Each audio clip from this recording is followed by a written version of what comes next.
이야기꾼 채널에 오신 것을 환영합니다. 오늘의 이야기는 한 약혼식장에서 시작됩니다. 시누이가 재벌가에 시집 가는데 시어머니가 제 수십억짜리 빌라를 혼수로 내놓겠다는 폭탄 선언을 했습니다. 결혼만 하면 10배로 갚겠다는 시누이. 남편이란 인간은 신나서 두 손 들고 찬성하더군요. 그런데 약혼식 날 예비 신랑이 저를 보더니 갑자기 90도로 인사를 하는 겁니다. 그리고 그가 뱉은 한마디에 시누이의 재벌가 입성 꿈은 산산조각 났고 시어머니는 그 자리에서 그대로 졸도해버렸습니다. 저녁 식사가 끝나고 설거지거리도 치우기 전이었죠. 시어머니 박영숙 여사가 우리 모두를 거실로 불렀습니다. 남편 박강민은 이쑤시개로 이를 쑤시고 있었고 시누이 박유나는 핸드폰을 보며 의미심장한 미소를 짓고 있었습니다. 저는 속으로 이번엔 또 무슨 일이람 하고 중얼거렸습니다. 시어머니는 헛기침을 한번 하더니 감출 수 없는 더위만만한 표정으로 입을 열었습니다. 오늘 엄청난 희소식이 있어서 발표해야겠다. 우리 유나 드디어 제대로 된 짝을 만났어. 남편 강민이 이쑤시개를 툭 던지며 비웃었습니다. 어머니, 유나가 연애하는 게 뭐 하루 이틀 일이에요? 이번엔 또 어느 샵 원장님이래요? 박유나는 즉시 고개를 들어 오빠를 쏘아봤습니다. 오빠, 사람 무시하지 마. 이번엔 진짜 재벌가라고. JS그룹 알지? 그 집 외아들. 조민준 씨야. 저는 속으로 헉했습니다. JS그룹이라면 이 도시에서 손꼽히는 건설 대기업이었습니다. 시어머니를 보니 얼굴에 주름 하나하나가 활짝 펴져 있었습니다. 들어봤지? 이 정도는 돼야 우리 박씨 집안 사위라고 할 수 있지. 민준군이 우리 유나한테 첫눈에 반해서 유나 아니면 결혼 안 하겠다고 난리란다. 약혼식 날짜도 거의 다 잡았어. 박민은 장난기 섞인 표정을 거두고 자세를 바로 했습니다. 진짜야. JS 가문이라니. 제대로 로또 맞았네. 시어머니는 무릎을 탁 쳤습니다. 그럼, 근데 상대가 재벌가인 만큼 우리 쪽에서도 너무 초라하게 보이면 안 되지. 얕보이면 쓰나. 그러더니 시어머니는 화제를 바꾸며 불타는 눈빛으로 저를 쳐다봤습니다. 그래서 내가 결정했다. 내 명의로 된 한남동 고급 빌라. 유나 혼수로 주기로. 순간 공기가 얼어붙었습니다. 그 빌라는 최소 수십억 원은 좋게 나가는 우리 집안의 가장 비싼 자산이었습니다. 저는 당연히 그 집이 장남인 남편 강민에게 돌아갈 것이라고 생각했습니다. 강민이 벌떡 일어났습니다. 어머니, 미쳤어요?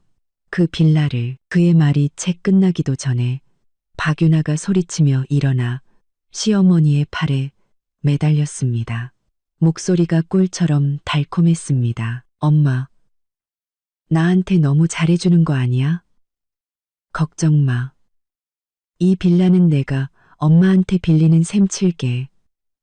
내가 시집가서 JS그룹 며느리 되면 1년 안에 10배로 갚아줄게. 아니, 엄마한테 더 크고 좋은 집 사드릴 거야. 시어머니는 그 말에 활짝 웃으며 딸의 손을 토닥였습니다. 역시 우리 딸이 포부가 크다니까. 심장이 쿵쾅거렸습니다. 저는 남편 강민을 쳐다봤습니다. 하지만 그는 천천히 자리에 다시 앉으며 무언가 저울질하는 듯 미간을 찌푸리고 있었습니다. 저는 참지 못하고 입을 열었습니다. 어머니, 그래도 이건 너무 큰일이잖아요. 다시 한번 상의해 보시는 게. 시어머니는 제 말을 싹둑 잘랐습니다. 눈빛에 불만이 가득했습니다. 뭘 상의해? 내 집이야. 내 맘대로 하는 거지. 소희야, 내가 너한테 뭐라 하는 건 아니지만 시야를 좀 넓게 가져야지. 유나가 시집 잘 가면 우리 가족 전체가 덕보는 거야.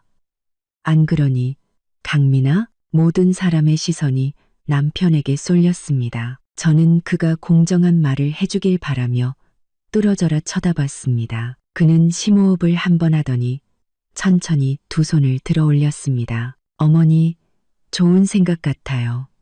유나 말이 맞아요. 이건 투자죠. 나중에 동생이 잘 되면 우리를 잊겠어요? 찬성입니다. 저는 그가 들어 올린 두 손을 보며 발끝부터 한기가 올라오는 것을 느꼈습니다.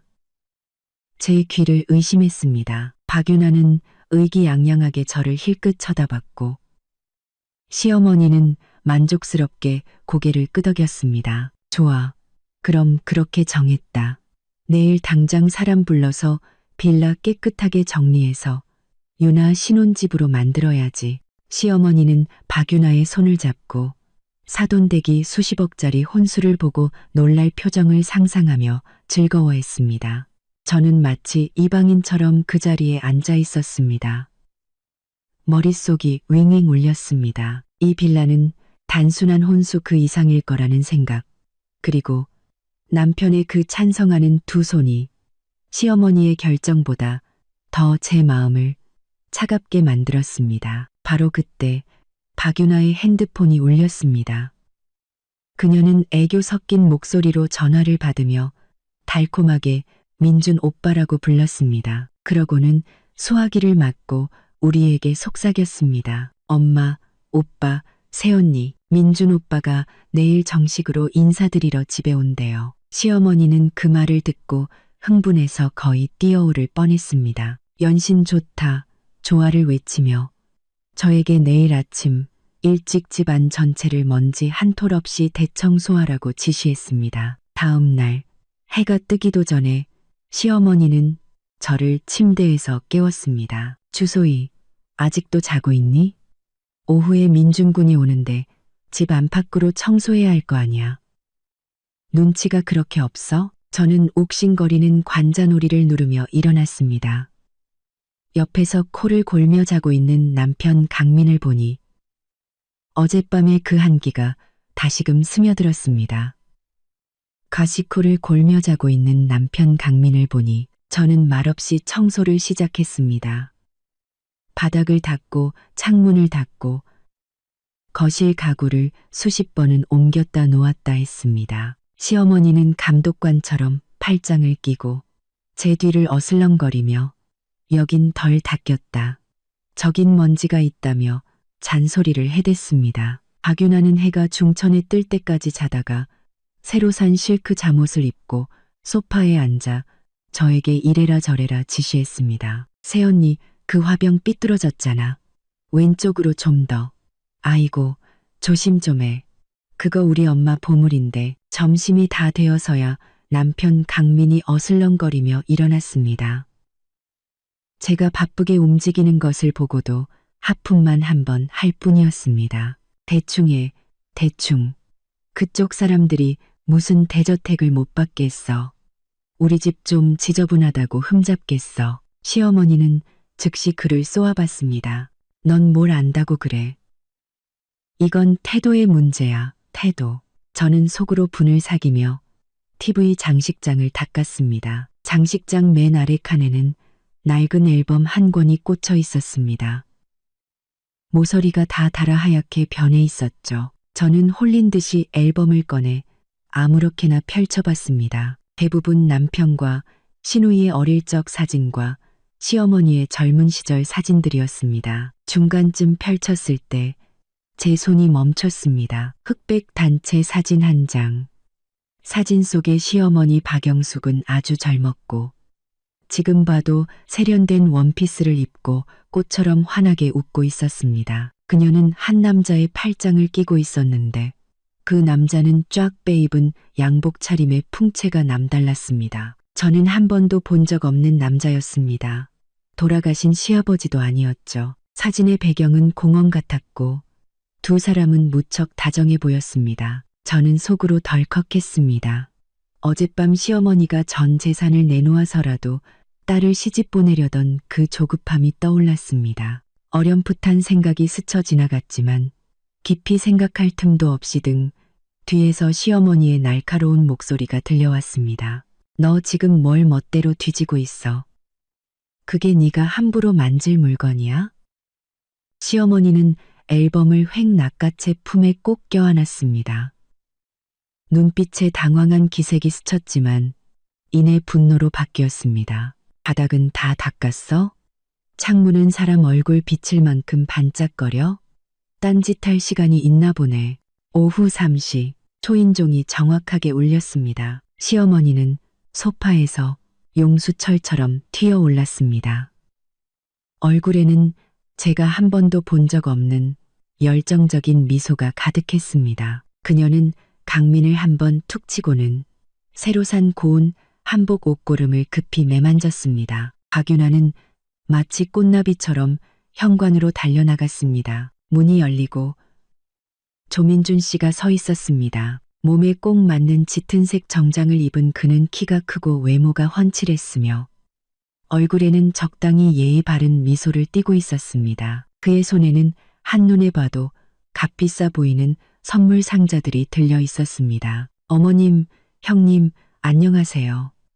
갑작스럽게 찾아뵈어 죄송합니다. 그의 목소리는 부드럽고 정중했습니다. 그는 사람들을 한번 훑어본 후 박윤아에게 시선을 고정하며 다정한 눈빛을 보냈습니다. 박윤아는 수줍게 그의 팔짱을 꼈습니다. 시어머니는 서둘러 몸을 비켰습니다. 아이고, 민준 군. 어서 와요. 어서 와. 죄송하긴. 이제 자네 집이나 마찬가지인데. 남편 강민도 억지 미소를 지으며 그를 맞았습니다. 민준 씨, 환영합니다. 저는 맨 뒤에 밀려나 그들이 마치 왕을 모시듯 조민준 씨를 집 안으로 안내하는 것을 지켜봤습니다. 그가 소파에 앉는 자태는 우아했고 이 낡은 거실과는 어딘가 어울리지 않았습니다. 시어머니는 물을 따르느라 바빴고 박윤아는 그의 옆에 바싹 붙어 앉았습니다. 저는 식당과 거실의 경계에 서서 마치 어색한 종업원처럼 서 있었습니다. 바로 그때 조민준 씨의 시선이 그들을 넘어 저에게로 향했습니다. 그의 눈빛은 차분했지만 무언가 꿰뚫어 보는 듯 했습니다. 위아래로 저를 빠르게 훑어보는 그 시선에 제 심장이 쿵 하고 내려앉았습니다. 그 알 수 없는 낯익은 느낌이 다시 강렬하게 밀려왔습니다. 저는 분명 어디선가 그를 본 적이 있었습니다. TV나 경제 잡지에서 본 그런 느낌이 아니었습니다. 훨씬 더 구체적인 느낌이었지만 어디서 봤는지는 도무지 기억나지 않았습니다. 시어머니는 찻잔을 들고 열정적으로 조민준 씨에게 차를 권하며 저에게는 눈짓으로 빨리 부엌에 가서 과일을 준비하라고 신호를 보냈습니다. 제가 부엌으로 돌아서자 시어머니가 자랑스럽게 떠드는 소리가 들렸습니다. 우리 윤아가 어릴 때부터 곱게만 자라서 고생을 모르고 참 순수해요. 남편 강민이 옆에서 거들었습니다. 맞아요. 제 동생이 다른 건 몰라도 착하기는 정말 착하죠. 저는 부엌에 서서 과도를 들고 있었지만 마음이 심란해서 집중할 수가 없었습니다. 조민준 씨의 얼굴과 아까 그 의미심장한 눈빛이 머릿속을 떠나지 않았습니다. 저는 살짝 고개를 내밀어 거실을 다시 엿봤습니다. 조민준 씨는 미소를 지으며 시어머니의 말을 듣고 이따금 고개를 끄덕이며 겸손한 예비 사위의 모습을 보였습니다. 하지만 제 착각인지 저는 그의 온화함 뒤에 무언가 다른 것, 마치 냉정하게 관찰하는 듯한 거리감이 숨겨져 있다고 느꼈습니다. 시어머니는 여전히 쉴 새 없이 떠들고 있었습니다. 민준 군, 걱정 말아요. 우리 유나 시집 보내면서 절대 그쪽 집에 손해 가게 하지는 않을 테니까. 우리도 혼수는 아주 번듯하게 해줄 겁니다. 그녀는 말 속에 그 빌라 카드를 꺼내 보이고 싶어 안달이 난 것 같았습니다. 조민준 씨는 찻잔을 들어 가볍게 한 모금 마셨습니다. 그의 입가에 아주 희미하고 알아채기 힘든 미소가 스쳐 지나갔습니다. 그는 혼수 이야기는 받지 않고 오히려 아무렇지 않게 물었습니다. 어머님, 듣자 하니 형수님도 주시라고 하던데요. 그가 갑자기 화제를 저에게로 돌리자 저와 시어머니 모두 깜짝 놀랐습니다. 조민준 씨의 형수님도 주시라는 말에 시어머니의 얼굴에 번졌던 미소가 순간 굳어졌습니다. 그녀는 이내 어색하게 웃으며 말했습니다. 아, 그래. 소희가 주시지. 민준군. 혹시 아는 사람이야? 저도 당황해서 무심코 조민준 씨를 쳐다봤습니다. 그는 여전히 온화하게 웃고 있었지만 그 눈빛은 제 얼굴에 잠시 머무는 듯 했습니다. 아닙니다. 그냥 갑자기 생각나서요. 저에게는 평생 잊을 수 없는 은사님이 한 분 계시는데 그분도 주씨였거든요. 그는 잠시 말을 멈추고는 마치 아무렇지 않게 덧붙였습니다. 성함이 아마 죽가람 선생님이셨을 겁니다. 죽가람. 그 세 글자가 마치 번개처럼 제 머릿속을 내리쳤습니다. 그건 돌아가신 제 아버지의 이름이었습니다. 아버지는 돌아가신 지 10년이 다 되어갑니다. 평생 평범한 중학교 교사로 사셨는데 어떻게 조민준 씨 같은 재벌가 자제의 은사님이라는 걸까요? 그것도 평생 잊을 수 없는 은혜라니 숨이 멎는 것 같았습니다.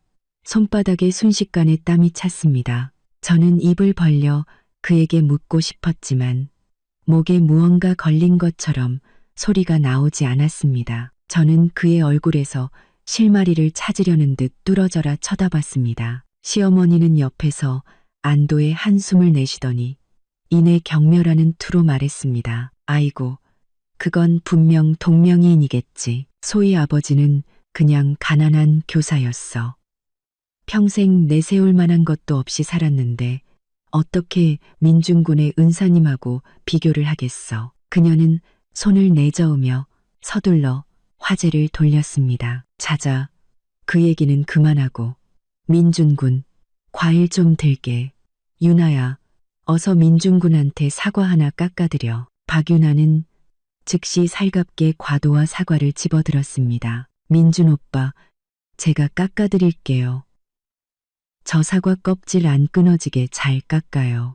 조민준 씨는 웃으며 그 주제를 더 이상 꺼내지 않았고 박유나의 손재주를 칭찬했습니다.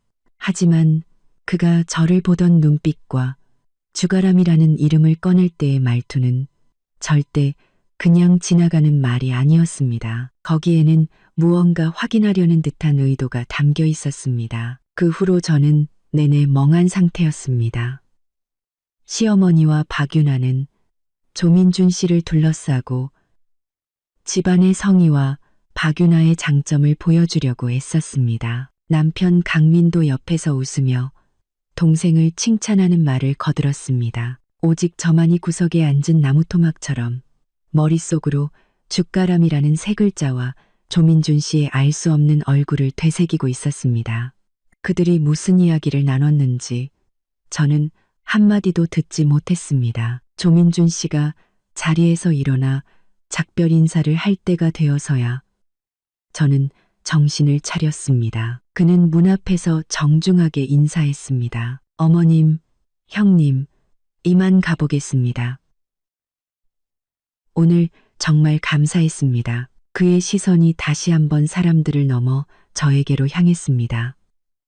그는 저를 향해 가볍게 고개를 숙였습니다. 그 동작에는 아까 시어머니와 강민에게 했던 것과는 다른 말로 설명할 수 없는 무언가가 담겨 있었습니다. 문이 닫히자마자 시어머니는 가슴을 쓸어내리며 안도의 한숨을 쉬었습니다. 얼굴에는 억누를 수 없는 기쁨이 가득했습니다. 봤지? 봤지? 이게 바로 진짜 재벌가의 품격이야. 거만한 구석이 하나도 없잖아. 유나야, 네가 정말 엄마 체면을 세워줬다. 박유나는 의기양양하게 턱을 치켜들었습니다. 당연하죠, 엄마. 민준 오빠. 정말 괜찮은 사람이라니까요. 아까 저보고 동시하다고 칭찬도 해줬어요. 강민도 활짝 웃었습니다. 이 정도면 거의 확정적이네. 어머니, 그 빌라 혼수로 주는 거 아깝지 않겠어요. 세 사람은 JS 가문에서 예단을 얼마나 줄지, 결혼식을 얼마나 성대하게 치를지 흥분해서 떠들었습니다. 마치 아까의 작은 해프닝은 없었던 일처럼요. 저는 옆에 서서 그들을 바라보며 마음이 점점 가라앉는 것을 느꼈습니다. 가난한 교사였던 제 아버지 주가람과 JS 그룹의 후계자. 그 사이에는 도대체 무슨 비밀이 숨겨져 있는 걸까요? 조민준 씨가 오늘 굳이 제 아버지의 이름을 꺼낸 것은 절대 우연이 아닐 겁니다. 그날 밤 저는 침대에 누워 천장을 바라보고 있었습니다. 옆에서는 남편 강민이 코까지 골며 깊이 잠들어 있었습니다. 저는 그를 툭툭 쳤습니다. 강민 씨, 자요? 그가 잠결에 웅얼거렸습니다. 왜 그래? 이 밤중에. 내일 출근해야 되는데 오늘 조민준 씨가 우리 아빠 얘기 꺼낸 거 좀 이상하지 않아요? 강민은 등을 돌리며 귀찮다는 듯이 말했습니다. 이상할 게 뭐가 있어. 그냥 해본 소리겠지. 세상에 동명이인이 얼마나 많은데. 그만 자. 쓸데없는 생각하지 말고. 그는 금세 다시 잠잠해졌습니다. 어둠 속에서 저는 우리 사이에 침묵 이상의 깊은 골이 패이고 있다는 것을 느꼈습니다. 그도 그의 가족들도 오직 JS 가문을 발판 삼아 더 높은 곳으로 올라갈 수 있을지에만 관심이 있었습니다. 그 바람이 어디서 불어오는지 그 뒤에 무엇이 숨겨져 있는지는 전혀 신경 쓰지 않았습니다. 저는 반드시 알아내야 했습니다. 조민준 씨가 왜 아버지를 아는지, 오늘 그가 했던 말들이 무슨 의미인지, 마치 평탄해 보이는 길을 걷다가 발밑에서 숨겨진 균열을 발견한 것처럼 불안하면서도 그 끝을 확인하고 싶은 마음이 들었습니다. 다음 날 집안은 마치 불붙은 폭죽처럼 시끄러웠습니다. 시어머니는 저와 강민을 이리저리 부려먹었고 박윤아는 방에 틀어박혀 이 옷 저 옷 입어보며 거울 앞에서 20바퀴는 좋게 돌았습니다. 시어머니는 딸을 보며 눈을 반짝였습니다. 그래, 바로 이 옷이야. 아주 귀티가 나는구나. 민중군이 분명 좋아할 거야. 그러고는 저를 향해 소리쳤습니다. 주소희, 내 진주 목걸이 어디 뒀어? 빨리 찾아와. 그리고 집에서 제일 좋은 찻잔 세트 꺼내서 깨끗하게 소독해놔. 지문 하나라도 있으면 안 돼. 저는 묵묵히 목걸이를 찾아내고 부엌에서 물을 끓여 찻잔을 소독했습니다. 남편 강민이 다가와 낮은 목소리로 속삭였습니다. 그의 얼굴에는 감출 수 없는 흥분이 어려 있었습니다. 여보, 봤지? 우리 집 이제 진짜 팔 잡힌다. 유나가 시집가면 JS그룹에서 손가락 사이로 새어나오는 프로젝트 하나만 맡아도 평생 먹고 살겠어. 그때 되면 당신한테도 더 큰 다이아 반지 사줄게. 저는 대꾸하지 않고 손에 든 백자 찻잔 세트만 내려다봤습니다. 이건 돌아가신 부모님이 주신 제 결혼 선물이었습니다. 아버지는 늘 차는 군자와 같아서 품성이 첫째라고 말씀하셨죠. 그런데 지금 이 찻잔은 수상쩍기 짝이 없는 재벌가 상견례를 꾸미는 데 쓰이고 있었습니다. 마음이 답답했습니다. 오후 3시 정각. 초인종이 울렸습니다. 시어머니는 거의 문가로 달려가 과장된 미소를 지으며 문을 열었습니다. 조민준 씨는 여전히 흠잡을 데 없는 모습이었습니다. 손에는 정교한 선물 상자들이 들려 있었습니다. 어머님, 형님, 또 찾아뵈었습니다. 아이고, 민준군.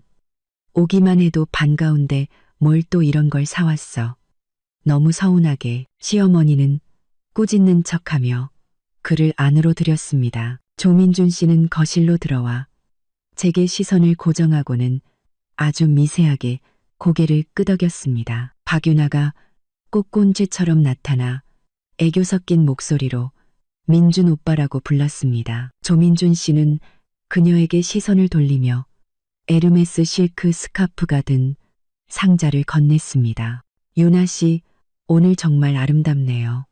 지나가다 보니 유나 씨에게 잘 어울릴 것 같아서 샀습니다. 박유나는 기뻐서 얼굴이 빨개졌습니다. 민준 오빠, 너무 과분해요. 정말 마음에 들어요. 시어머니는 옆에서 눈이 휘둥그레져서 아이고, 이걸 어째를 연발했습니다. 저는 소독한 찻잔에 차를 따라 그의 앞에 놓았습니다. 조민준 씨, 차 드세요. 조민준 씨는 고개를 들어 저를 보더니 갑자기 물었습니다. 형수님, 그렇게 격식 차리지 않으셔도 됩니다. 그냥 민준이라고 부르세요. 그는 잠시 말을 멈추고는 백자 찻잔의 가장자리를 가볍게 쓸며 말했습니다. 이 찻잔 세트, 유약색이 참 곱네요. 오래된 물건인가요? 시중에서 흔히 볼 수 있는 디자인은 아닌 것 같은데요. 심장이 쿵 하고 내려앉았습니다. 그가 알아봤습니다. 제가 대답하기도 전에 시어머니가 끼어들었습니다. 아이고, 무슨 오래된 물건이에요. 그냥 소위 친정에서 가져온 평범한 그릇이지. 민준 군 집안의 좋은 물건에 비할 수 있겠어요? 어서 차나 맛보세요. 유나 아빠가 아끼던 귀한 차랍니다. 조민준 씨는 미소를 지으며 더 이상 묻지 않았습니다. 그는 찻잔을 들어 향을 맡고 한 모금 마셨습니다. 차향이 아주 맑고 좋네요. 어머님, 신경 써주셔서 감사합니다. 시어머니는 그 말에 활짝 웃으며 박유나 칭찬을 늘어놓기 시작했습니다. 우리 유나가 곱게 자랐어도 아가씨 비애 같은 건 하나도 없어요. 효심도 깊고 어릴 때부터 른예가 많았답니다. 조민준 씨는 미소 띤 얼굴로 그들의 말을 들었지만 그의 시선은 이따금씩 저를 향했습니다. 그가 저를 암암리에 관찰하고 있다는 느낌에 저는 바늘방석에 앉은 듯 불편했습니다. 대화 도중 시어머니는 드디어 본론을 꺼냈습니다. 민준 군, 우리 유나와의 일은 우리 가족 모두 100번이고 찬성일세. 우리 박씨 집안이 대단한 부잣집은 아니지만 딸 시집 보내는 데는 절대 꿀리지 않을 걸세. 우리 유나 절대 서럽게 보내지 않을 거야. 그녀는 허리를 꼿꼿이 펴고 말했습니다. 유나 오빠랑 상의해서 우리 집 한남동 빌라 있지? 거길 유나 혼수로 주기로 했어. 앞으로 그 집이 두 사람의 사랑의 보금자리가 될 거야. 그녀는 조민준 씨가 놀라거나 만족스러워하는 표정을 기대하며 그를 뚫어져라 쳐다봤습니다. 하지만 조민준 씨는 미동도 없이 찻잔을 내려놓았습니다. 그는 기대에 찬 시어머니와 긴장한 남편 강민을 지나 곁에 있는 박유나를 보며 말했습니다. 어머님, 형님, 마음만 감사히 받겠습니다. 결혼은 두 가문이 인연을 맺는 것이니 정이 중요한 것이지. 그런 외적인 것은 저희 조씨 집안에서는 중요하게 생각하지 않습니다. 그의 말은 시어머니가 던진 수십억짜리 빌라를 가볍게 쳐냈습니다. 시어머니의 얼굴이 굳어졌고 박유나는 서둘러 분위기를 수습했습니다. 엄마, 민준 오빠네 집에 없는 게 어디 있다고 이런 걸 신경 쓰세요. 엄마는 너무 순진하시다니까. 조민준 씨는 웃으며 대꾸하지 않고 다시 한번 화제를 돌렸습니다. 그러고 보니 제가 학창시절에 저를 올바른 길로 이끌어주신 주시성을 가진 은사님이 한 분 계셨습니다. 안타깝게도 일찍 돌아가셨지만요. 그의 시선이 이번에는 명확하게 피하지 않고 저를 향했습니다. 형수님을 뵈니 이상하게 그 주 선생님이 떠오르네요. 참 묘한 인연입니다. 거실의 공기가 순간 얼어붙었습니다. 시어머니의 안색이 극도로 나빠졌습니다. 남편 강민은 미간을 찌푸렸고 박유나는 조민준 씨의 팔을 잡은 손에 힘을 주었습니다. 저는 그의 시선을 마주하며 심장이 미친 듯이 뛰는 것을 느꼈습니다. 이건 두 번째입니다. 그는 저를 시험하는 걸까요? 아니면 무언가를 암시하는 걸까요? 조민준 씨는 더 이상 말하지 않고 우아하게 자리에서 일어났습니다. 어머님, 형님, 오후에 회사에 회의가 있어서 이만 가보겠습니다. 오늘 정말 즐거웠습니다. 그는 예의 바르게 작별 인사를 하고 문 앞에서 다시 한번 저를 향해 가볍게 고개를 숙였습니다. 형수님, 안녕히 계세요. 문이 닫히고 집안은 죽은 듯이 고요해졌습니다. 시어머니가 맹렬하게 돌아서서 창백한 얼굴로 저를 가리켰습니다. 주소희, 솔직하게 말해. 내 아버지, 조민준이랑 대체 무슨 관계야? 너 혹시 뒤에서 무슨 꿍꿍이를 꾸민 거 아니야? 남편 강민도 의심스러운 눈초리로 저를 보며 말했습니다. 소희 씨,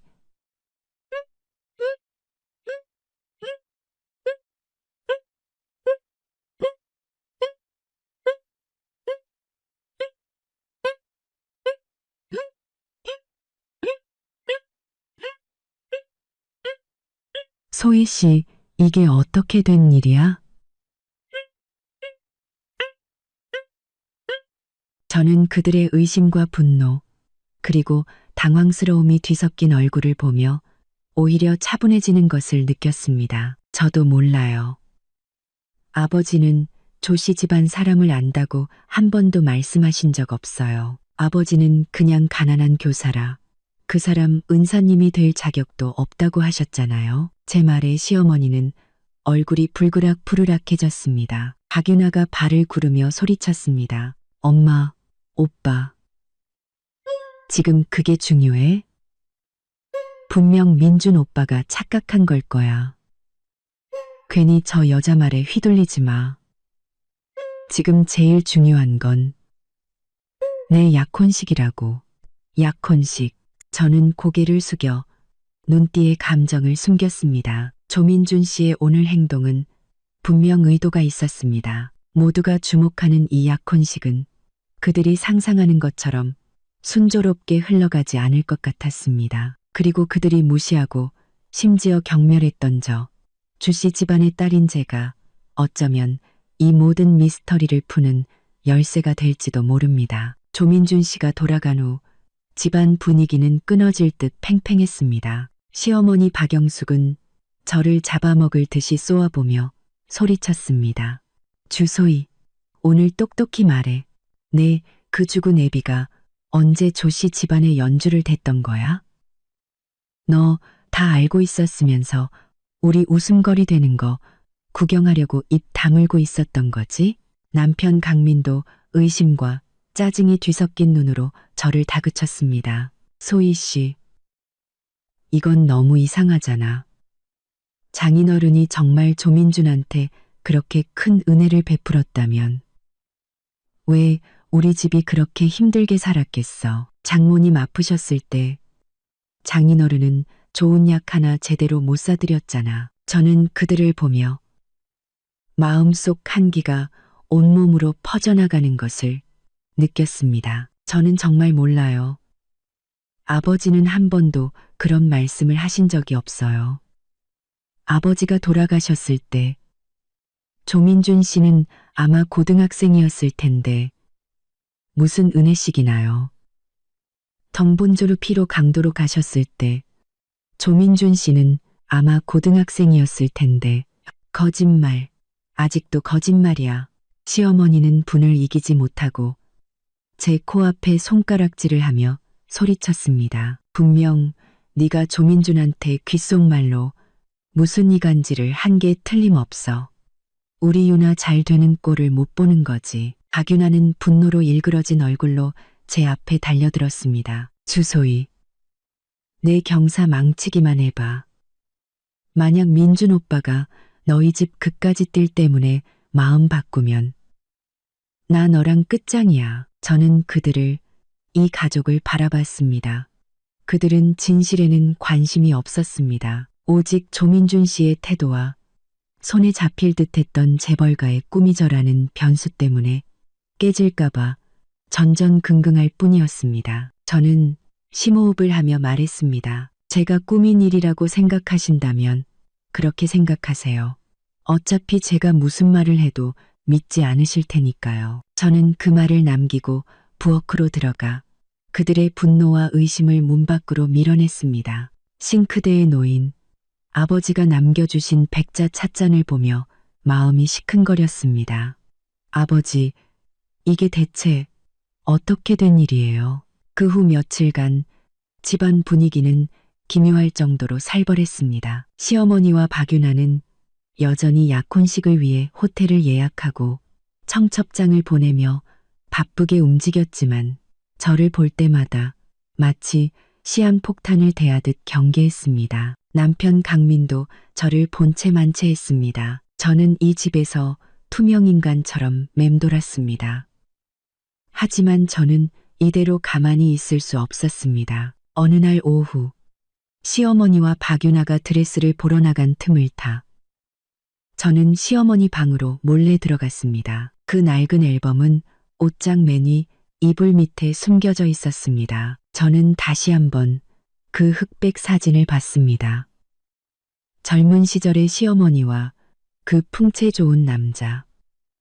저는 시어머니의 얼굴을 피해 그 남자의 얼굴만 몰래 휴대폰으로 찍었습니다. 그날 저녁 저는 핑계를 대고 나와 근처 PC방으로 갔습니다. 구석에 앉아 검색창에 JS그룹 창업주라고 입력했습니다. 수많은 기사와 사진이 떴습니다. 저는 한 장 한 장 넘겨보다가 오래된 그룹 창립 기념사진 앞에서 손을 멈췄습니다. 사진 속에는 JS그룹의 작고한 창업주 조 회장이 있었습니다. 앨범 속 사진보다 훨씬 늙었지만 그 이목구비와 눈빛의 날카로움은 거의 똑같았습니다. 저는 의자 등바디에 기댔습니다. 손바닥이 차갑게 식었습니다. 시어머니가 JS그룹 창업주와 그런 관계였다니, 그녀가 필사적으로 딸을 조씨 집안에 시집 보내려 했던 것은 단순히 신분 상승을 위해서가 아니라 다른 꿍꿍이가 있었던 걸까요? 이 발견에 머릿속이 복잡하게 얽혔습니다. 혼란스러운 마음으로 집에 돌아오는데 아파트 아래에 검은색 고급 세단 옆에 기댄 익숙한 인형이 보였습니다.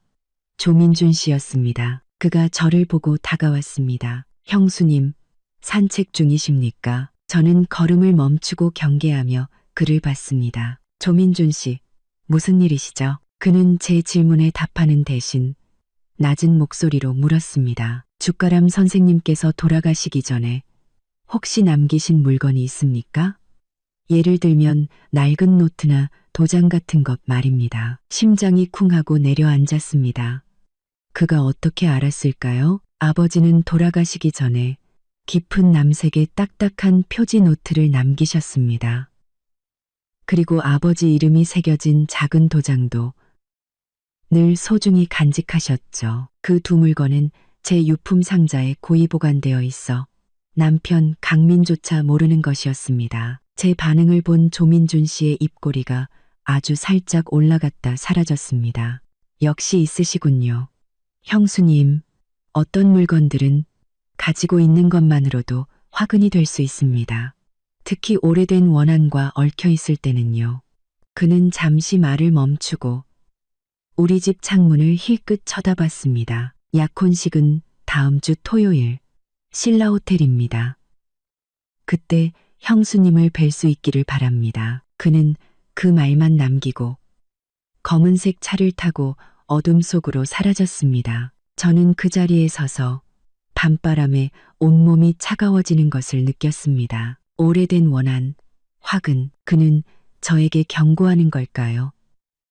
아니면 알려주는 걸까요? 그는 왜 아버지의 유품을 찾는 걸까요? 저는 창문 너머에 제 가족을 생각했습니다. 그들은 화려한 결혼식을 꿈꾸며 행복에 겨워하고 있지만 그들을 제외한 저만이 이 모든 것을 뒤엎을 비밀을 쥐고 있는 것 같았습니다. 다음 주 토요일, 신라호텔, 그 약혼식. 저는 반드시 가야만 했습니다. 신라호텔 연회장에 크리스탈 샹들리에가 눈부시게 빛났습니다. 저는 남편이 급하게 사준 몸에 맞지도 않는 원피스를 입고 가족석에 앉아 있었습니다. 시어머니는 짙은 보라색 한복을 곱게 차려입고 박윤아의 손을 꼭 잡고 있었습니다. 모녀의 얼굴에는 긴장과 흥분이 뒤섞인 미소가 걸려 있었습니다. 남편 강민은 옆에서 안절부절 못하며 계속 자세를 고쳐 앉았습니다. 하객들은 박윤아가 재벌가에 입성하는 것을 부러워하며 수군거렸습니다. 모든 것이 완벽하게 짜인 연극처럼 흘러갔습니다. 드디어 예비신랑 신부가 인사를 할 차례. 박윤아는 마이크를 잡고 곁에 선 조민준 씨를 수줍게 바라보며 입을 열었습니다. 바쁘신 와중에도 찾아주신 모든 분께 감사드립니다. 제가 민준 씨를 만난 것은 제 인생 최고의 행운입니다. 저는 그녀의 말을 듣지 않았습니다. 제 시선은 오직 조민준 씨에게 고정되어 있었습니다. 그는 오늘도 흠잡을 데 없이 멋졌습니다. 얼굴에는 여전히 온화한 미소를 띠고 있었지만 저는 그의 눈빛이 폭풍전야의 바다처럼 고요하다는 것을 느꼈습니다. 박윤아의 인사가 끝나고 조민준 씨가 마이크를 건네받았습니다. 그는 무대 중앙으로 걸어나와 하객들에게 우아하게 허리를 숙여 인사했습니다. 오늘 귀한 시간을 내어주신 모든 분께 감사드립니다. 그의 목소리는 연회장 전체에 울려 퍼졌습니다. 그는 양가 부모님과 하객들에게 의례적인 감사를 표했습니다. 시어머니는 허리를 꼿꼿이 펴고 만족스러운 미소를 감추지 못했습니다. 모두가 재벌가 공자와 평범한 여성의 로맨틱한 사랑 고백을 기대하던 바로 그 순간 조민준 씨의 분위기가 돌변했습니다. 그의 시선이 앞줄의 박씨 가족과 수많은 하객을 넘어 정확하게 제게로 향했습니다. 연회장이 순식간에 조용해졌습니다. 그리고 수백 개의 눈이 지켜보는 가운데 조민준 씨는 제가 있는 방향을 향해 천천히 허리를 숙였습니다. 90도에 가까운 아주 정중한 인사였습니다. 시간이 멈춘 듯 했습니다. 옆에서 시어머니가 숨을 들이켜는 소리가 들렸고 남편 강민은 허리를 뻣뻣하게 세웠습니다. 박윤아의 얼굴에서는 미소가 사라졌습니다. 저는 온몸의 피가 머리로 쏠리는 것을 느끼며 손발이 차가워졌습니다. 올 것이 왔구나. 조민준 씨는 허리를 펴고 여전히 저를 바라보며 마이크에 대고 말했습니다. 이 자리를 빌려 제가 반드시 감사를 표해야 할 분이 있습니다. 그분이 그리고 그분의 아버님이 계시지 않았다면 오늘의 저 조민준은 결코 없었을 겁니다. 그는 손을 들어 저를 가리켰습니다. 바로 저기 계신 주소희 여사님입니다. 소희 여사님의 아버님이신 주가람 선생님은 제 고등학교 시절 은사님이시자 제 인생을 바꿔주신 귀인이십니다. 웅성웅성. 연회장은 순식간에 술렁거렸습니다. 모든 사람의 시선이 제게로 쏠렸습니다. 시어머니는 얼굴이 새하얗게 질린 채 벌떡 일어났고 박윤아는 아 하는 비명을 지르며 저를 맹렬하게 쏘아봤습니다. 남편 강민은 넋이 나간 표정으로 저와 무대 위의 조민준 씨를 번갈아 쳐다봤습니다. 조민준 씨는 아랑곳하지 않고 저를 향해 진심 어린 목소리로 말했습니다. 제가 방황하던 시절 저를 포기하지 않고 올바른 길로 이끌어주신 분이 바로 주가람 선생님이셨습니다. 그 은혜는 평생 잊을 수 없습니다. 그는 잠시 말을 멈추고는 얼굴이 잿빛이 된 박윤아와 시어머니를 보며 싸늘하게 돌아섰습니다. 그렇기 때문에 오늘 이 약혼식은 여기까지입니다. 그의 말은 최종 판결과도 같았습니다. 저 조민주는 제 은사님의 따님이자 저의 삶의 심해 이 신분을 업신여기고 괴롭히는 집안의 딸과 절대로 결혼할 수 없습니다. 박윤아 씨, 우리 인연은 여기까지입니다. 죄송합니다. 그는 마이크를 내려놓고 무대 아래로 걸어 내려왔습니다. 그는 박 씨 가족에게는 눈길조차 주지 않고 수많은 사람들의 시선을 뚫고 제게로 똑바로 걸어왔습니다. 그는 제 앞에 멈춰서서 복잡한 눈빛으로 저를 보며 낮은 목소리로 말했습니다. 3회 같이 갑시다. 저는 그가 내민 손을 보고는 고개를 들어 가족석을 쳐다봤습니다. 시어머니는 의자에 탄조한 채 넋이 나가 있었고 박유나는 얼굴을 감싸쥐고 오열하고 있었습니다. 남편 강민은 망연자실한 표정으로 저와 조민준 씨를 노려보고 있었습니다. 연 회장은 아수라장이 되었습니다. 저는 조민준 씨의 손을 잡지 않고 스스로 자리에서 일어났습니다. 조민준 씨, 저 혼자 갈 수 있어요. 저는 허리를 꼿꼿이 펴고 수많은 시선을 받으며 연 회장 출구를 향해 한 걸음 한 걸음 걸어 나갔습니다. 등 뒤에서는 박유나의 절규와 시어머니의 저주 섞인 울음소리가 들려왔습니다. 그들이 그토록 바라던 재벌가의 꿈은 이렇게 산산조각 났습니다. 그리고 그들이 무시했던 저라는 존재가 이 모든 판을 뒤엎는 결정적인 역할을 하게 된 것입니다. 호텔 밖으로 나오자마자 시어머니가 미친 듯이 달려와 제 팔을 붙잡았습니다. 머리는 산발이 되고 한복 옷고름은 비뚤어져 있었습니다. 주소희, 이 요물 같은 년. 네가 꾸민 짓이지? 내 죽은 애비랑 똑같이 우리 박씨 집안 잘 되는 꼴을 못 보는구나. 뒤따라온 박유나는 화장이 다 번진 얼굴로 제게 소리쳤습니다. 주소희, 내 인생 돌려내. 내 민준 오빠 돌려내라고. 너 때문에 내 인생 다 망했어. 남편 강민이 달려와 박유나를 막아섰지만 그의 눈빛은 칼날처럼 저를 향해 있었습니다. 그만해. 더 망신당하고 싶어? 그는 박유나를 꾸짖었지만 눈은 저를 향해 있었습니다. 주소희, 솔직히 말해. 이게 다 어떻게 된 거야?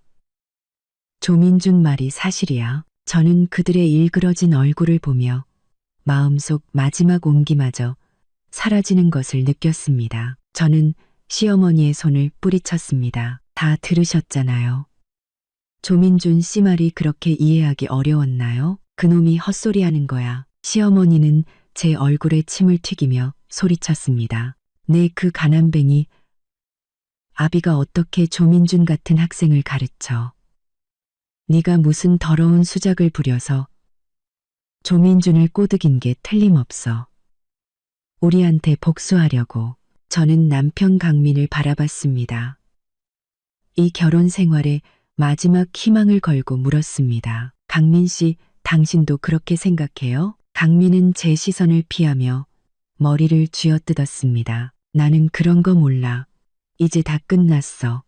조민준이 사람들 앞에서 파혼을 선언했으니 내 프로젝트, 내 앞길 다 망했다고. 그는 저를 원망스러운 눈으로 쳐다보며 소리쳤습니다. 주소희, 네가 날 망쳤어. 그 순간 제 마음속 희미하게 타오르던 마지막 불씨가 꺼졌습니다. 저는 아무 말 없이 돌아서서 길을 건넜습니다. 등 뒤에서 시어머니는 발을 동동 구르며 소리쳤습니다. 주소희, 거기서 네가 감히 그냥 가? 가면 다시는 우리 집 문턱 넘을 생각 마. 남편 강민은 그 자리에 서서 제가 멀어지는 뒷모습을 보며 땅에 침을 뱉었습니다. 그냥 가게도 보기만 해도 재수 없어. 저는 한 번도 뒤돌아보지 않았습니다. 그 가족이라는 이름의 집은 이 순간부터 저와 아무런 상관이 없게 되었습니다. 갈 곳이 없었습니다. 일단 남편과 살던 집으로 돌아왔습니다. 불도 켜지 않은 채 소파에 주저앉았습니다. 머릿속이 온통 뒤죽박죽이었습니다. 얼마나 지났을까? 문 여는 소리와 함께 술 냄새를 풍기며 강민이 들어왔습니다. 그는 거실 불을 켜고 제 앞에 서서 서류 가방을 테이블에 내동댕이 쳤습니다. 이제 만족해? 주소희, 아주 신나겠네. 저는 그를 조용히 쳐다보며 말했습니다. 제가 신날 일이 뭐가 있죠? 가식 떨지 마. 그는 소파 팔걸이를 짚고 제게 얼굴을 들이밀었습니다. 조민준이. 그놈이 사람들 앞에서 너한테 절을 하고 사매라고 불렀어. 너 때문에 결혼도 파토냈다고. 너희 둘 사이에 아무 일도 없었다고 할 셈이야? 저는 그의 충혈된 눈을 보며 차갑게 말했습니다. 박민 씨, 우리 결혼한 지 5년이에요. 제가 어떤 사람인지 정말 몰라요? 몰라. 하나도 모르겠어. 내가 아는 건 너 때문에 내 승진이 날아갔고 우리 엄마랑 동생이 망신을 당했다는 것뿐이야. 너, 그리고 어디서 튀어나온 그 사형, 시숑, 이라는 놈 때문에 내 인생이 끝장났다고. 그는 저를 거칠게 밀쳤습니다. 제 머리가 소파 등받이에 부딪혔습니다. 안 되겠어. 이대로는 못 끝내. 주소희. 네가 조민준한테 가. 가서 빌어. 내 프로젝트 돌려달라고 빌라고. 안 그러면 우리 이혼이야. 그가 드디어 그 말을 꺼냈습니다. 저는 아픈 손목을 주무르며 비웃음이 나오는 것을 참을 수 없었습니다. 이혼, 좋아요. 강민은 제가 그렇게 쉽게 동의할 줄 몰랐다는 듯 당황한 표정으로 저를 쳐다봤습니다. 저는 그의 앞에 서서 또렷하게 말했습니다. 하지만 강민 씨, 똑똑히 들으세요. 당신이 나랑 이혼하는 게 아니라 나 주소희가 당신을 버리는 거예요. 당신들 가족의 그 추악한 모습, 이제 신물이 나요. 오늘부터 당신들과는 아무 상관없는 사람이에요. 조민준 씨, 일은 당신이 알아서 하세요. 저는 그 말을 끝으로 침실로 들어가 문을 잠갔습니다. 밖에서는 강민이 문을 발로 차고 저주를 퍼붓는 소리가 들렸습니다. 한참 후 무언가 깨지는 소리와 함께 현관문이 쾅 닫히는 소리가 들렸습니다. 밖에서는 강민이 문을 발로 차고 고요해진 것을 저는 차가운 문에 등을 기댄 채 주저앉았습니다. 뺨이 화끈거렸습니다. 손목도 욱신거렸습니다. 하지만 이상하게도 마음은 오히려 평온했습니다.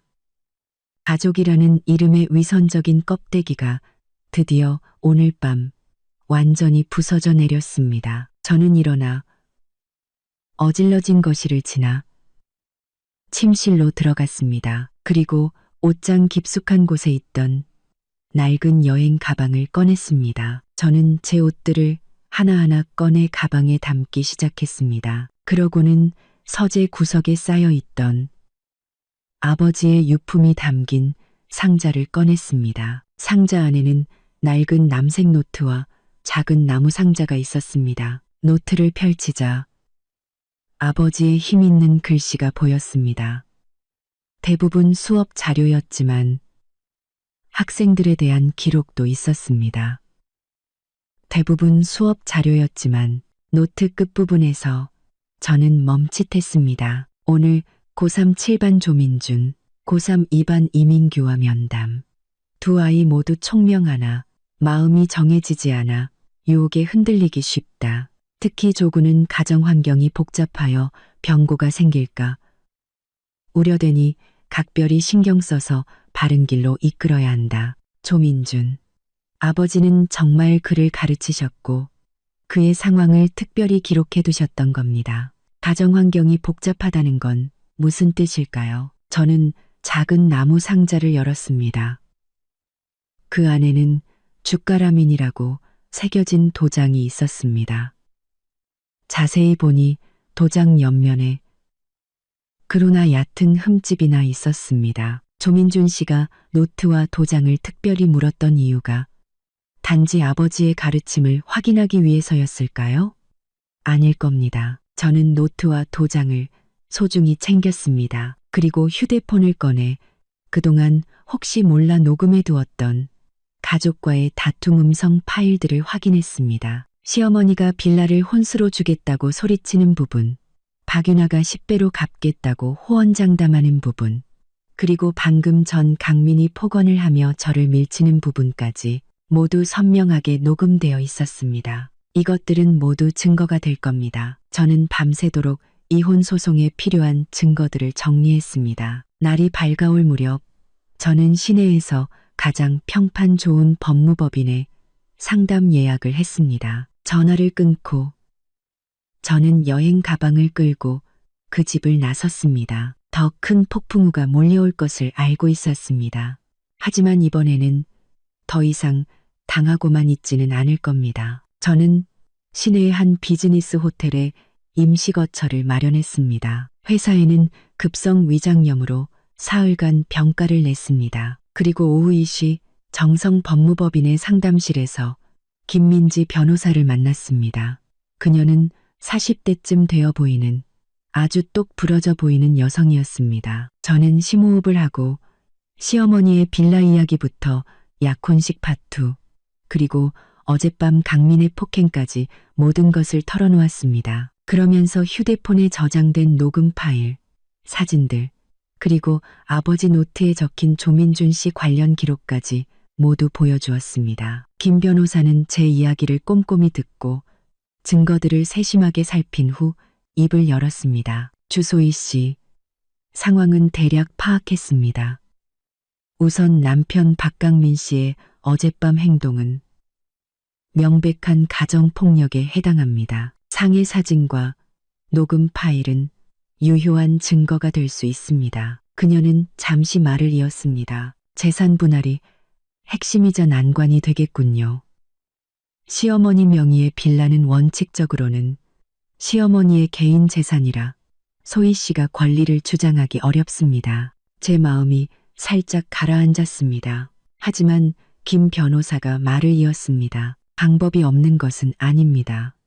첫째, 시어머니가 가문의 핵심 자산을 동원해 딸을 재벌가에 시집 보내려 한 것은 아들인 박강민 씨의 상속권을 침해하고 결과적으로 소희 씨의 부부 공동 재산에 대한 권리까지 침해하려는 의도가 있었다고 주장할 수 있습니다. 둘째, 남편 박강민 씨가 이 사실을 알면서도 반대하지 않고 찬성한 것은 부부 공동의 이익을 심각하게 훼손한 행위입니다. 이를 근거로 재산 분할 시 남편의 몫을 줄이거나 없애도록 요구할 수 있습니다. 김 변호사의 분석은 제 눈앞에 안개를 걷어주었습니다.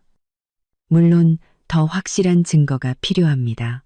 지금 가진 증거들은 좋은 시작이지만 시어머니와 남편, 시누이 사이에 오간 대화 녹취나 문자 메시지, 그리고 시누이의 과소비 내역, 남편의 정확한 자산 상황 등을 더 확보해야 합니다. 저는 그녀의 말에 힘을 얻어 그 자리에서 위임 계약서에 서명했습니다. 호텔로 돌아온 저는 김 변호사의 조언에 따라 증거 수집에 박차를 가했습니다. 그러던 중 제 휴대폰이 울렸습니다.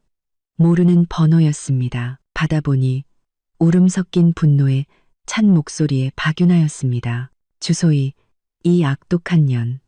어디 숨었어? 당장 돌아와서 내 민준 오빠 돌려내. 저는 말없이 전화를 끊고 번호를 차단했습니다. 그들은 드디어 제가 사라진 것을 알았고 모든 책임을 제게 돌리고 있었습니다. 좋아, 어디 한번 해보자고. 저는 차갑게 생각했습니다. 저는 호텔 방을 임시작전 본부로 삼았습니다. 가장 먼저 저는 흥신소에 연락해 시어머니 박영숙 여사와 남편 박강민의 재산 상태에 대한 조사를 의뢰했습니다. 다음으로 시누이 박윤아가 SNS에 과시했던 명품들을 중고 거래 사이트에 훨씬 싼 가격으로 올렸습니다. 그녀의 허영심과 과소비를 증명하기 위한 미끼였습니다. 마지막으로 저는 남편 강민의 회사 공식 이메일로 제가 가정폭력을 당했으며 이혼 소송을 진행 중이라는 사실을 알리는 메일을 보냈습니다. 체면을 중시하는 그에게는 큰 타격이 될 것이었습니다. 모든 연락은 대포폰을 이용해 제 흔적을 남기지 않았습니다. 제가 이렇게 움직이는 동안 조민준 씨에게서 연락이 왔습니다.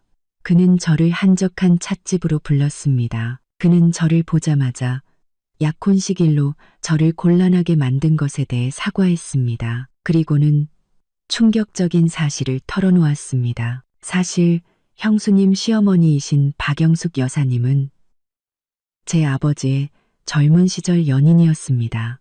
아버지가 가문의 뜻에 따라 어머니와 결혼하게 되자 박영숙 여사님은 거액의 위자료를 요구했고 아버지는 당시 가지고 있던 거의 모든 현금을 그녀에게 주었습니다. 저는 할 말을 잃었습니다. 그 일은 저희 집안의 오랜 골칫거리였습니다. 그런데 박영숙 여사님이 딸을 내세워 다시 저희 집안과 엮이려 한다는 것을 알게 되었을 때 저는 매우 불쾌했습니다. 그러다 우연히 죽가람 선생님의 따님이 그 집에 시집가서 고생하고 있다는 사실을 알게 되었습니다. 그의 눈빛이 복잡하게 흔들렸습니다. 주 선생님은 제게 아버지와도 같은 분이셨습니다. 방황하던 저를 끝까지 붙잡아 주시고 심지어 저를 괴롭히던 불량배들과 싸우다 다치기까지 하셨습니다. 그분의 따님이 그런 대접을 받는 것을 그냥 보고만 있을 수는 없었습니다. 그래서 그는 이 모든 일을 계획했던 것이었습니다. 그는 제게 아버지의 유품인 노트와 도장을 조심스럽게 물었습니다.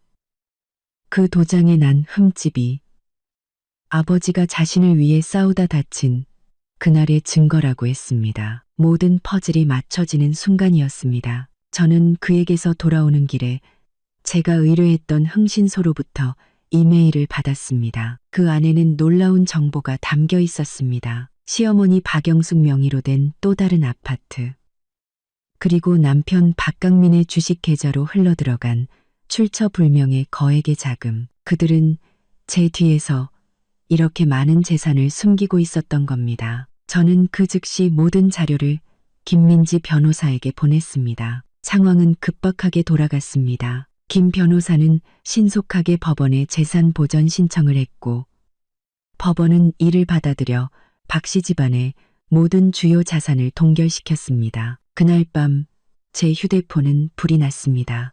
남편 강민은 제정신이 아니었습니다. 주소희, 너 미쳤어.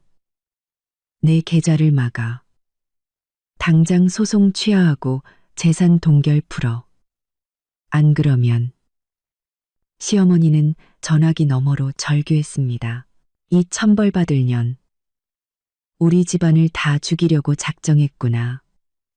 당장 그 빌라봉인 딱지 떼어내. 안 그러면 내가 내 앞에서 죽어버릴 거야. 박윤아는 저주를 퍼부었습니다. 주소희, 네가 이겼다고 생각하지 마. 너 절대로 행복하게 못 살 거야. 저는 그들의 발악을 차갑게 무시하고 모든 번호를 차단했습니다. 며칠 후 그들은 변호사를 통해 화해를 제안해 왔습니다. 제가 재산 동결을 풀어주면 약간의 위자료를 주겠다는 것이었습니다. 저는 김 변호사를 통해 단호하게 거절했습니다. 그러자 그들의 반격이 시작되었습니다. 온갖 친척들이 제게 전화를 걸어 가정을 지켜야 한다며 저를 회유했고 인터넷 커뮤니티에는 은혜도 모르는 악독한 며느리가 재산을 노리고 시댁을 망하게 하려 한다는 식의 악의적인 글이 올라왔습니다.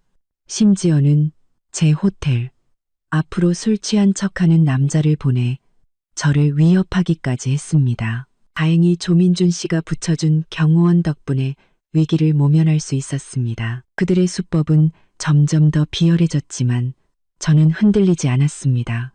오히려 그럴수록 저는 그들의 추악한 민낯을 법정에서 낱낱이 밝혀내겠다는 의지를 다졌습니다. 조민준 씨는 그들의 공격에 대한 증거를 모으는데 큰 도움을 주었습니다. 마침내 재판날이 밝았습니다.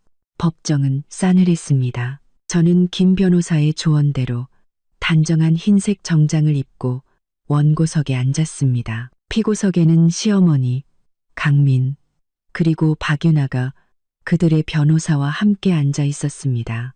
시어머니는 억지로 품위를 유지하려 애썼지만 파르르 떨리는 입술은 그녀의 불안감을 감추지 못했습니다. 강민은 고개를 푹 숙이고 있었고 박윤아는 저를 죽일 듯이 노려봤습니다. 재판이 시작되고 김 변호사는 제가 겪은 가정폭력, 그리고 박 씨 집안이 재산을 은닉하고 저를 속이려 했던 정황들을 녹음 파일과 사진, 그리고 각종 자료를 통해 조목조목 증명해 나갔습니다. 특히 시어머니가 숨겨두었던 또 다른 아파트의 존재와 남편 강민이 회사 기밀을 이용해 부당하게 주식 투자를 한 정황이 담긴 조민준 씨 측의 자료가 결정적인 증거가 되었습니다. 그 증거들이 공개될 때마다 피고석의 세 사람의 얼굴은 잿빛으로 변해갔습니다. 강민은 고개를 들고 믿을 수 없다는 표정으로 저를 바라봤습니다. 그의 눈에는 배신감과 함께 모든 것을 잃게 될 것이라는 공포가 서려 있었습니다. 마침내 판사가 판결을 내렸습니다. 그 결과는 저의 완벽한 승리였습니다. 첫째, 저와 박강민의 이혼을 허가한다. 둘째, 박강민의 명백한 과실을 인정하여 우리가 함께 살던 아파트의 소유권은 온전히 제게 넘어가며 그는 제게 추가적인 위자료를 지급해야 한다. 셋째, 박강민의 불법적인 주식 투자금은 모두 국고로 환수되며 그는 회사로부터 해고당하고 추가적인 법적 처벌을 받게 될 것이다. 넷째, 시어머니 박영숙이 혼수로 내놓으려 했던 한남동 빌라는 악의적인 재산 은닉 시도로 판단되어 그 증여는 무효가 된다. 저는 판결문을 받아들고 긴 어둠의 터널을 빠져나온 듯한 기분을 느꼈습니다. 저는 법정을 나서자 강민이 제게 달려왔습니다. 그의 얼굴에는 더 이상 분노가 아닌 애원과 공포가 가득했습니다. 소희야, 내가 잘못했어. 제발, 제발 소송 좀 취하해줘. 이러다 나 감옥 가게 생겼어. 우리 다시 시작하자. 응? 저는 그의 얼굴을 보며 아무런 감정도 느끼지 못했습니다. 박강민 씨, 모든 것은 법의 심판에 맡기세요. 우리 사이는 이미 끝났습니다. 김 변호사가 제 앞을 막아서며 그를 제지했습니다. 시어머니와 박윤아는 멀리서 망연자실한 표정으로 저를 바라보고 있었습니다. 한순간의 심려는 늙어버린 듯한 모습이었습니다. 저는 더 이상 그들을 돌아보지 않고 법원을 빠져나왔습니다. 그 후 저는 완전히 제 소유가 된 아파트로 돌아와 모든 낡은 가구를 버리고 새로 인테리어를 했습니다. 그리고 작은 회사에 취직해 제 힘으로 새로운 삶을 시작했습니다. 가끔 들려오는 소식에 의하면 강민은 결국 징역형을 선고받았고 시어머니는 충격으로 건강이 나빠져 아파트와 빌라를 지키는 것 외에는 아무것도 하지 못한다고 했습니다. 박윤아는 생활고에 시달리며 예전에 사모았던 명품들을 헐값에 팔아 생활하고 있다는 이야기도 들렸습니다. 그들의 이야기는 제게 더 이상 아무런 의미가 없었습니다. 어느 주말 오후 저는 아버지의 유품을 정리하다 그 낡은 노트와 흠집난 도장을 꺼내보았습니다. 조민준 씨에게 연락해 약속대로 그에게 그것들을 건넸습니다. 그는 제게 깊이 감사하며 한 가지 제안을 했습니다. 혹시 괜찮으시다면 저희 회사에서 새로 시작하는 문화재단에서 일해보실 생각 없으십니까? 주 선생님 같은 분의 뜻을 기리는 일이 될 겁니다. 저는 그를 바라보며 처음으로 환하게 웃었습니다. 과거의 아픔을 딛고 이제 저는 제 앞에 펼쳐진 새로운 길을 걸어갈 준비가 되어 있었습니다. 햇살이 눈부신 날이었습니다.